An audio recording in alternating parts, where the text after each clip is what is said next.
Bonjour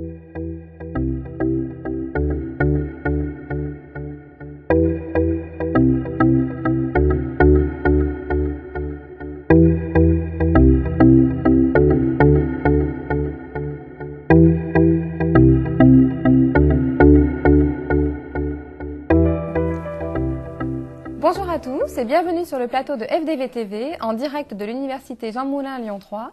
Nous avons le plaisir d'accueillir ce mois-ci Adrien Chaldana, avocat, ancien bâtonnier de l'ordre, professeur et doyen honoraire de la faculté de droit, qui a bien voulu se prêter au jeu de l'interview juridique du mois, pour nous éclairer alors ce mois-ci sur le rapport rendu par la commission présidée par l'avocat Jean-Michel Darrois, dont les 51 propositions ont été rendues au président de la République le 31 mars. Alors, il s'agissait pour cette commission de réfléchir sur les professions du droit, alors notamment sur celle des avocats, qui doivent contribuer, alors je cite la commission, au développement de l'économie et au bon fonctionnement de la justice. Alors, 3 questions nous ont paru intéressantes, même si finalement il y aurait pu y en avoir un grand nombre. Alors, commençons par celle-ci. Le rapport Darrois évoque différentes possibilités de rapprochement entre les professions juridiques. On a notamment beaucoup entendu parler de celle entre notaire et avocat. Alors, vous nous direz exactement ce qu'il en est, mais aussi une possibilité de création d'un statut d'avocat en entreprise. Alors, finalement, à quoi pourrait ressembler cette future grande profession du droit ? Alors, elle se configure actuellement, puisqu'on a absorbé les conseils juridiques qui sont devenus avocats. Début 2010, les avoués vont devenir avocats. Il reste les notaires comme professionnels et il y a les juristes d'entreprise. Alors, pour ce qui concerne les juristes d'entreprise, c'est une réclamation qui a été faite par les juristes d'entreprise pour bénéficier de ce qu'on appelle le legal privilege, c'est-à-dire le secret de la correspondance. Quand un directeur juridique d'une société française traite avec son homologue anglo-saxon, il y en a un qui bénéficie du secret de la correspondance, l'autre pas. Et ils ont réclamé l'intégration en tant qu'avocat du juriste d'entreprise pour bénéficier de cet avantage qui n'est pas négligeable quand on discute avec un adversaire et qui est le pendant du secret professionnel de l'avocat. Mais pour ce qui concerne les juristes d'entreprise, la question se pose en termes de définition du juriste d'entreprise. Alors il y a ce qu'on appelle le cercle Montesquieu qui est composé par 240, 250 juristes d'entreprise, des grandes entreprises, qui ne pose pas de difficultés majeures, mais quid du gestionnaire d'une compagnie d'assurance, d'un juriste d'une banque, et c'est la définition, ça peut comporter plusieurs dizaines de milliers. Ça pose une difficulté sous cet angle-là. Et la contrepartie, c'est que l'avocat devienne avocat en entreprise. Salarié de l'entreprise, ça existe en Espagne, en Italie, dans pas mal de pays. Et la difficulté, c'est que l'avocat est indépendant. Il relève de l'ordre, il a une déontologie. Comment concilier l'indépendance de l'avocat en tant que tel avec sa soumission à l'ordre, avec le lien de subordination?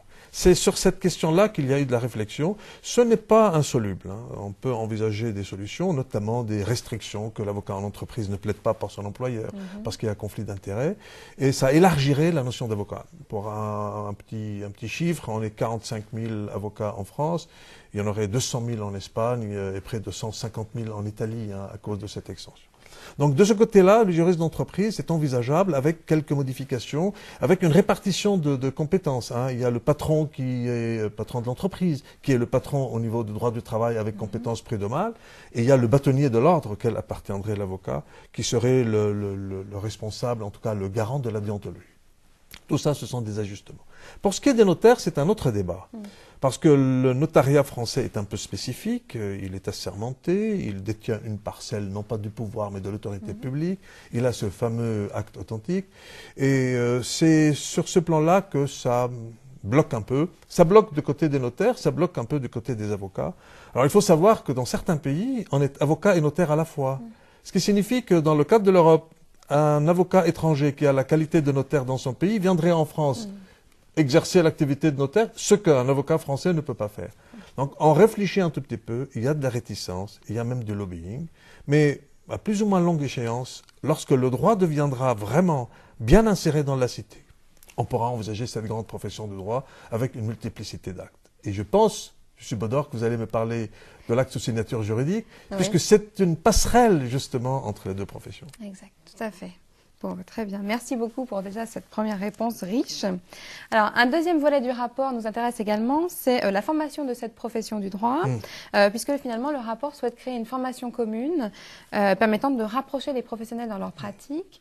Alors, qu'est-ce que vous pensez justement de cette volonté de rapprocher finalement la formation des spécialistes, alors qu'on forme en ce moment même des juristes, et quelle serait la place de l'université et plus particulièrement des facultés de droit à ce niveau? Très très bonne question, très très bonne question en toute objectivité, parce que le droit est un instrument.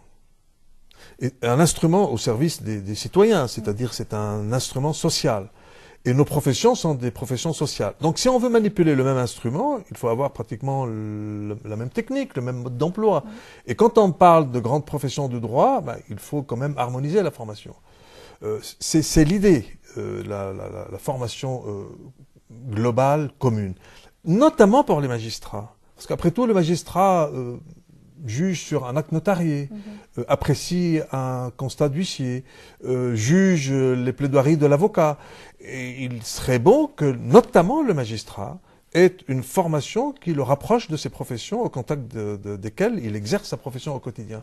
Et c'est une des idées, faire en sorte que la magistrature ne soit pas une formation d'élite, en marge de la vie, en marge de ce qu'ils vont juger, ce qu'ils ont à avoir à apprécier au quotidien.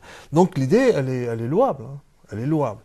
Pour ce qui concerne le rôle de la faculté, mais on y est déjà. Vous avez l'Institut d'études judiciaires qui forme les huissiers, les avocats, les magistrats, même les commissaires de police qui est au sein de la faculté.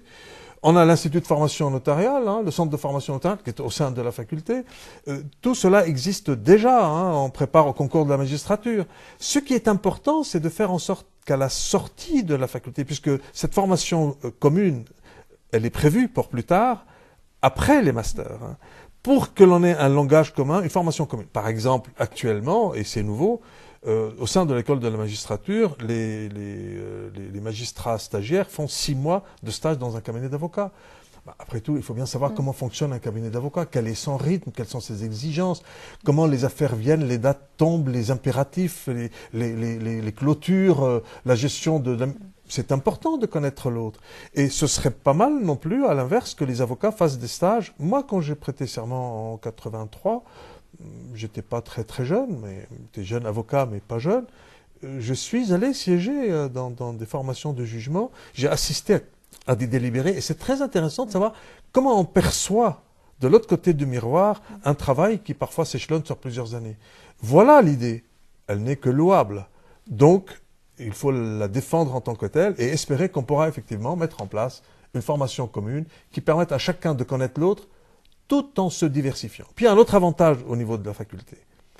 On ne sait pas toujours ce qu'on veut faire, même en maîtrise. Hein. Parfois même on choisit par défaut. Donc pour nos étudiants, c'est-à-dire notre raison d'être comme universitaire, c'est très bien de se dire, tiens, j'ai 1, 2, 3, 4 axes de formation. Je fréquente, pardonnez-moi cette expression, plusieurs possibilités et je vais faire mon choix. C'est louable aussi. Donc on ne peut que s'en réjouir.